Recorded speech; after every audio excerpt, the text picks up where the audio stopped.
Assalamualaikum warahmatullahi wabarakatuh. Balik lagi sama saya Lulu Fatria. Di video kali ini saya akan menyampaikan beberapa materi berkaitan dengan manajemen pelatihan dakwah. Manajemen pelatihan dakwah itu ada 3 kegiatan. Yang pertama, pra-pelatihan dakwah, kemudian pelaksanaan dakwah, dan pasca pelatihan dakwah. Di pra-pelatihan dakwah sendiri itu ada perencanaan pelaksanaan dakwah dan pengorganisasian pelatihan dakwah. Sedangkan di pelaksanaan dakwah itu ada pelaksanaan pelatihan dakwah sendiri dan pengawasan saat pelatihan dakwah berlangsung. Yang ketiga, di pasca pelatihan dakwah ada evaluasi pelatihan dakwah, pelaporan, serta follow up atau feedback dari berlangsungnya pelatihan dakwah. Lanjut ke pengertian dari manajemen pelatihan dakwah. Jadi manajemen pelatihan dakwah itu berasal dari 3 kata, gabungan dari manajemen, pelatihan, dan dakwah. Yang pertama ada manajemen, berasal dari bahasa Inggris to manage, yang berarti melatih atau mengendalikan, atau to handle, yaitu tindakan atau seni mengurus, memperlakukan, dan pengawasan bimbingan. Sedangkan menurut tokoh, yaitu Ridwan dalam bukunya Dasar-Dasar Manajemen, manajemen adalah proses POAK atau planning, organizing, atau actuating, dan controlling terhadap anggota organisasi untuk menggunakan semua sumber daya organisasi agar dapat mencapai tujuan yang telah disepakati. Nah, fungsi dari manajemen sendiri tadi sesuai dengan pengertiannya yaitu POAK atau planning, yaitu perencanaan, organizing atau pengorganisasian, actuating atau pelaksanaan, dan controlling atau pengawasan. Dalam hal ini yaitu pengendalian dan ada tambahan pengevaluasian. Kemudian pengertian yang kedua yaitu pelatihan, berasal dari bahasa Inggris training atau yang berarti latih. Maksudnya adalah suatu kegiatan lini dan staf yang tujuannya untuk mengembangkan sumber daya insani untuk memperoleh efektivitas pekerjaan perorangan yang lebih besar, hubungan antara perseorangan, serta organisasi agar menjadi lebih baik. Fungsi dari pelatihan sendiri yaitu pelatihan harus membantu seseorang agar dapat menambah kemampuannya. Sudah jelas ya, jadi kalau orang mengikuti suatu pelatihan atau biasanya bahasa familiarnya itu kayak kursus gitu, ia harus bisa membantu orang lain atau peserta pelatihan agar bisa menambah kemampuannya. Kemudian pelatihan harus memberikan efek perubahan atau kebiasaan seseorang, dan yang terakhir fungsinya adalah harus berkaitan dengan pekerjaan tertentu. Jadi suatu organisasi atau suatu lembaga yang mengadakan suatu pelatihan itu harus berkaitan dengan pekerjaan tertentu atau basic orang untuk melakukan suatu pelatihan. Lanjut, yang ketiga yaitu dakwah. Dakwah dalam bahasa Arab berasal dari kata da'ah, yad'u, dan dakwatan, yang diartikan sebagai menyeru, mengajak, memanggil, dan permintaan, yaitu motivasi manusia untuk berbuat kebaikan dan petunjuk untuk menyuruh pada yang baik dan mencegah pada yang mungkar untuk memperoleh kebahagiaan yang hakiki. Nah, dimensi dakwah ini ada tabligh, irsyad, tadbir, dan tatwir. Tabligh yang artinya penyampaian penyebaran agama Islam. Tahu ya, tabligh itu artinya menyampaikan. Terus irsyad atau penyebar luasan agama Islam secara spesifik di kalangan tertentu.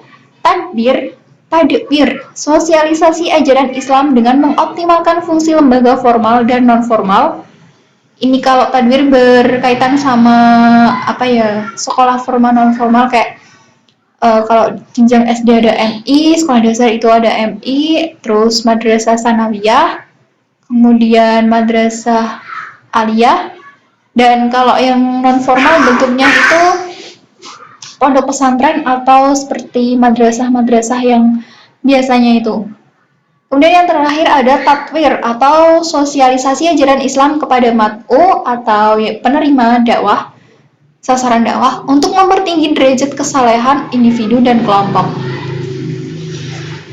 Nah, dari ketiga tadi digabung menjadi redaksi manajemen pelatihan dakwah, yaitu sebuah proses perencanaan, pengorganisasian, pelaksanaan, pengendalian, serta evaluasi kegiatan dan penggunaan semua sumber daya organisasi dalam pelaksanaan program yang berhubungan dengan peningkatan pengetahuan, pengembangan keterampilan, upaya perubahan sikap dan perilaku mat'u ke arah yang diridhoi oleh Allah.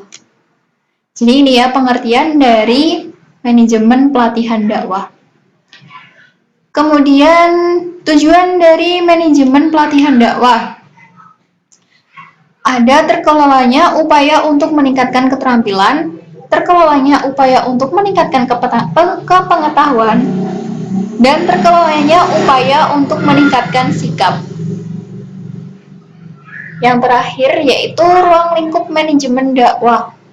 Ruang lingkup manajemen pelatihan dakwah, Yang pertama ada hubungan dengan ilmu yang mendasari. Ini berkaitan sama penekanan teori dari pelatihan dakwahnya. Kemudian hubungan dengan ilmu praktik pengembangan sumber daya manusia. Berkaitan sama kepemimpinan orangnya atau mungkin dari peserta dan narasumbernya. Pokoknya sumber daya manusianya dan public relation. Yang terakhir, hubungan dengan aktivitas yang memiliki bobot penyiapan sumber daya manusia. Oke, lanjut ke perencanaan pelatihan dakwah. Di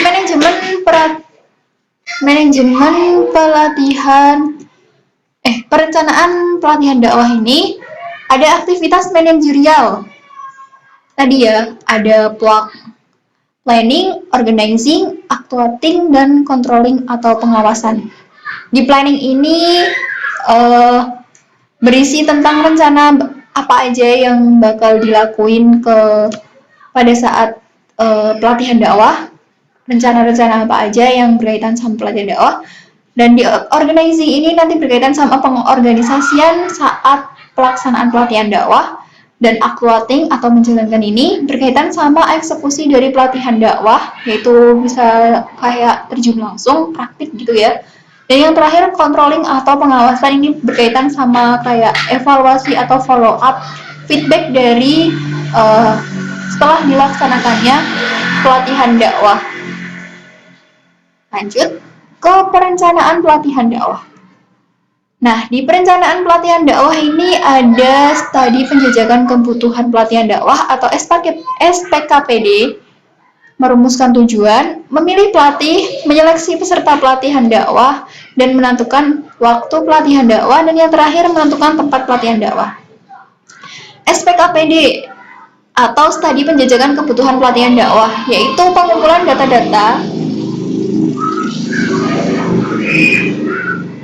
data-data yang kemudian menganalisis dan memperhatikan tentang keterampilan, pengetahuan, dan sikap dari calon peserta pelatihan. Kemudian yang merumuskan tujuan ini berkaitan sama penyusunan kurikulum pelatihan dakwah. Ini sama kayak RPP sama RPS.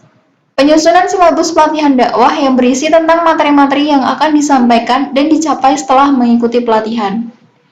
Oke, lanjut ke organizing, pengorganisasian pelatihan dakwah.